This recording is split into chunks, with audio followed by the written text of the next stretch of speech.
কিভাবে 1250 টাকার জিনিস কিনলাম মাত্র 550 টাকায়, আর কিভাবে পায়ের উপর চাপড়ে পা পড়ে গেল, ট্যুরের আগের দিন রাত কেমন কাটলো আমাদের, সবকিছু শেয়ার করব আজকের ভিডিওতে। আসসালামু আলাইকুম এভরিওয়ান, ওয়েলকাম টু মাই সস্তা ব্লগ। গত 2 আগস্ট আমাদের ফ্রেন্ড সার্কেলের আমরা 10 জন মিলে যাই চট্টগ্রাম সীতাকুণ্ড ট্যুরে। তার আগের দিন রাতে আমাদের সবার থাকা হয় হাজীগঞ্জ আমাদের একটা ফ্রেন্ডের বাসায়। হাজীগঞ্জ যাওয়ার পর প্রথমে সন্ধ্যাবেলা আমরা কয়েকজন মিলে চলে যাই হকার্স মার্কেটে ইচ্ছের জন্য গেঞ্জি আর শর্ট প্যান্ট কেনার জন্য। যারা হাজীগঞ্জের আছে তারা তো অবশ্যই জানে হকার্স মার্কেটে সবকিছুর দাম ডাবল ডাবল করে চাওয়া হয়। আমাদের কাছে একটা শর্ট প্যান্ট আর একটা গেঞ্জির দাম চেয়েছিল 1250 টাকা। তারপর দরদাম করে আমরা সেই 1250 টাকার প্রোডাক্ট কিনি মাত্র 550 টাকায়। সেখান থেকে কেনাকাটা শেষ করে আসি চা খাওয়ার জন্য। বাট দুঃখের বিষয় হলো দোকানদারের ভুলের কারণে গরম চা পরে আমার পাটাই পড়ে যায়। যাই হোক, এই দুঃখ আর কষ্ট মনে চাপা দিয়ে আমরা চলে যাই তরকারি পট্টিতে। কারণ যদিও রাতের বেলা আমাদের ডিম খিচুড়ি খাওয়ার প্ল্যান ছিল, বাট কোনো কারণে সেই প্ল্যানটা ক্যান্সেল হয়ে গেলে আমাদের প্ল্যান হয় মুড়ি মাখা খাবো, আর তার জন্য নিয়ে নেই যাবতীয় জিনিসপত্র।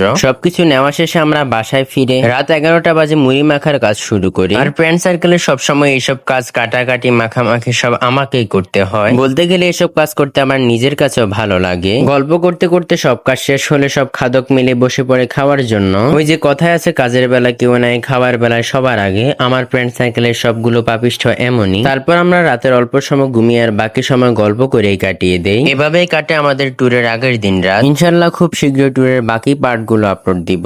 ধন্যবাদ এভরিওয়ান এতক্ষণ পর্যন্ত আমার আজাইরা বকবক শোনার জন্য। আজকের জন্য আল্লাহ হাফিজ।